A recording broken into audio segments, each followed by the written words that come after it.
What is up? I'm Sean Fox. You're watching PlayStation News Now, your source of news, rumor reviews, and video game discussion. It is Thursday, March day 3. In today's video, a word of warning. The latter half of this video is going to be, well, let's say colorful language will be used. But I've given you fair warning, so if you've got any minors or young people in the room and you don't wish them to hear some colorful language, there's not a lot, just the odd thrown in there, you've been duly warned. Anyway, Uncharted 4 delayed yet again, and by 2 weeks this time. What do you want me to say? I already tweeted I thought this was severely embarrassing, but hey, people say, oh, you only criticize Xbox. Oh, get over it. It's 2 weeks, for crying out loud. Go outside, make some friends, visit your damn family who you haven't seen since you looked under the cobwebs of your armpits. See how fast that 2 weeks passes by when you're not held up in your stuffy bedroom waiting for the tide to come in.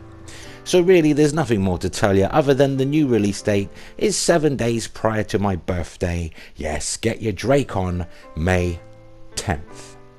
So let's keep it moving.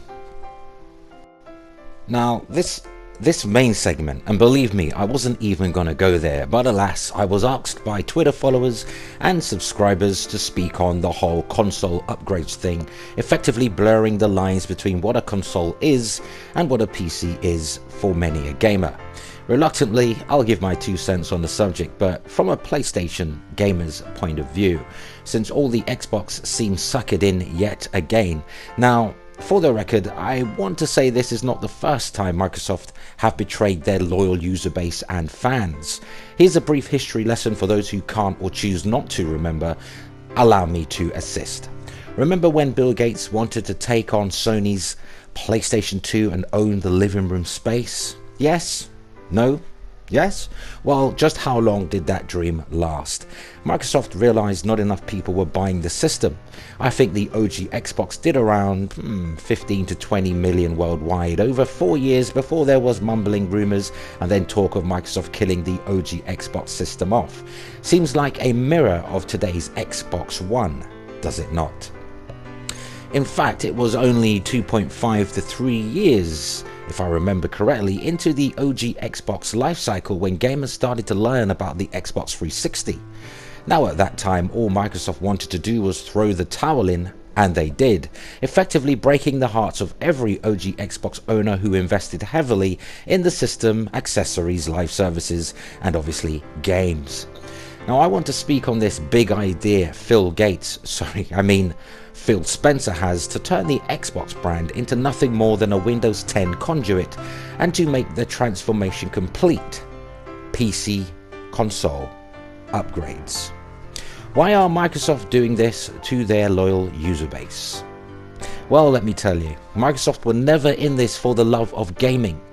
Sure, they have real gamers working at Xbox, but the people who make the real decisions are those who sign off on projects.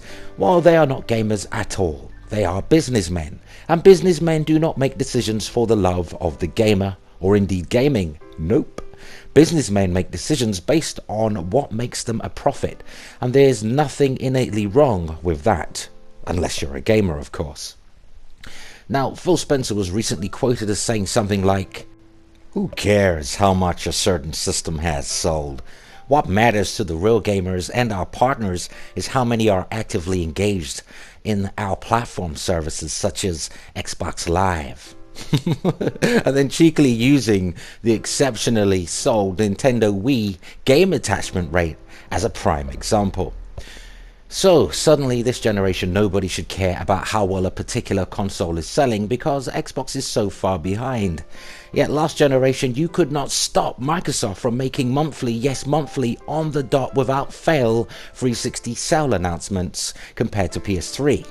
But this gen Sony kicks ass with PS4, but Microsoft don't want any of it. Sadly, the brain of the average Xbox zealot is underdeveloped and underutilized, and Microsoft know this perfectly well, which is why they can repeat history and kill off the Xbone as fast as possible without upsetting too many blind fanboys. Their excuse is, oh, don't worry, the Xbox One will be significantly underpowered, but you'll still be able to play ashy games when our new upgraded hardware releases. What do you think? Come on people, use your brain. This is not good for gaming. Not good at all. No. Microsoft are likely to introduce a new Xbox that significantly outperforms the older one, splitting the game community straight down the middle. Oh, but the same games will be backward and forward compatible, I hear you crow. But should not new platforms have backwards compatibility anyway? And I'm talking to you too, Sony. Well, if I'm on the new Xbox playing the latest Battlefield or Call of Duty or whatever game, and I'm playing that game at 60 frames per second in full 1080p, or perhaps 4K, depending when this thing actually happens, who will have, and this is a question I'm asking, who will have the online on-screen advantage? The Xbox gamer playing at 900p, 720p, 30 frames per second, or the 60 frames per second 4K Xbox gamer? See where this is going and how it can fragment the Xbox community? Well, of course you do, but I'm talking to the blind bat, that idiot behind you. I jest. Also, can you imagine how the Xbone fanboy degenerates will act toward each other? Nah. My Xbox is so superior to your shitty, muddy, pixeled, slow-ass CPU. Weak-ass GPU. Ha ha ha ha ha ha. Man, what is Phil Spencer thinking? Phil Spencer claims to be against the jackass fanboy, but surely this will just breed more of them by splitting the user base. I mean, it's bad enough. Microsoft are effectively killing off the idea of the Xbox exclusive by bringing all the games to PC. Oh, and if you didn't know, Xbox honcho Mike Ybarra has all but confirmed Gears of War 4 will go day and date to PC. So now the true Xbox One gamer, let's face it, they're the only people that matters here. While the true Xbox gamer will no longer get those true exclusives, the kind of exclusives that defines a console. You won't see Mario, Donkey Kong or Zelda on PC. You won't see Uncharted, The Last of Us, Bloodborne, Horizon Zero Dawn or Drive Club on PC. Why? Because those are true exclusives that stay exclusive. The exclusive that defines a console. So no more Xbone exclusives, and Microsoft are going incremental with the console upgrade route, stepping up, their power arsenal, because they launched underpowered compared to PS4. So also they'll be stepping on the feet of some 20 million or so Xbox gamers who bought into the Xbox One vision, all because Xbox One and its games are not doing the kind of numbers Microsoft expects it to do. Regardless of how much opposition they get from gamers, this is gonna happen. Mark my words. So much for listening to the gamers. Microsoft, much like any for-profit organization, are only listening to the sound of money. Ka-ching, ching, motherfucker. But at least the other companies take a little bit more consideration in how they go about it. They tiptoe, not just throw the towel in when shit gets rough. Something Microsoft are known to do when sales for any of their products are deemed as slow or not keeping up with the competition. Simply dumping the product and all who brought into it. I often read, but Sony would do the same thing. Well, let's test that theory, shall we? Remember when PlayStation 3 was getting its ass spanked by the 360 in the first few years of Gen 7? Well, that would have been the time to do what Microsoft is proposing now, but Sony did not. No, Sony stuck by those who purchased the PlayStation 3. And guess what? Those same gamers made PlayStation 3 the winner last gen. Admittedly, it took the best part of 6 to 7 years and countless price reductions, but that's the whole point. 6 to 7 years of losing money and financial distress to the company, yet Sony did not sell out the fans by porting all their homegrown first-party exclusives to PC. Hell, in terms of sales, Nintendo Wii U is regarded as a failure, and even its awesome games remain true to the Nintendo Wii U platform. Do you see where I'm going with this? Stay with me now. Sadly, if Microsoft manages to pull this off without too much public opposition and disdain, then Sony will be forced to follow suit, or the PlayStation brand will quite simply be left behind and lose out to the competitor.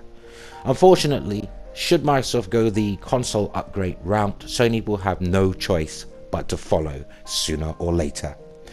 Microsoft are single-handedly ruining console gaming, and all because they are losing miserably in the console space this generation. Now, do you really think if Xbox One was the leading platform this gen, do you really think Microsoft would change their sales metric to Xbox Live fan engagement? Do you really think there will be talk of an upgrade so soon? Really? Ask yourselves this. Are you really prepared to support a company that has no regard for you as a consumer? You back their products. You buy their games, accessories. You buy everything. That's not cheap, man. Gaming is a very expensive pastime. Yet the company you support has no faith in their own product nor vision. This is OG Xbox. This is Zune. And whatever failure Microsoft introduced to the discerning gaming public. Microsoft are like that kid you remember at school. You know, if the kid can't win, nobody should win. Once all's said and done, and no matter how you swing it, I'm not gonna lie, I really enjoy gaming on the Xbox One. I think it's a fantastic console the way it is. The games are great, and it's not exactly a million miles behind PlayStation 4 in power either. So why are Microsoft talking as though they have no confidence in their own product? Hell, I got more confidence in the Xbox One. I've only been an owner 1 month and I already own 10 AAA games. A lot of them, well, most of them are Xbox One key exclusives, all going to PC. I support the games more than these Xbox crowing on about how they support games. I, a PlayStation 4 primary PlayStation gamer, is supporting the Xbox One more than these zealots. Go figure. So Microsoft, they talk as though they have no confidence in their own product, the Xbox One. Microsoft just don't have the class that Sony has in this gaming space. Meanwhile, every PC gamer on the planet is happy as Larry. And why the hell not? Which brings us to the end of another video. If you enjoyed this content, poke the like button, and thanks to everybody who shares our videos, helping us reach more PlayStation fans. And subscribe for more PlayStation news, rumor and reviews, and topical discussions just like this. Until next time, play games, not corporations. Thanks for watching.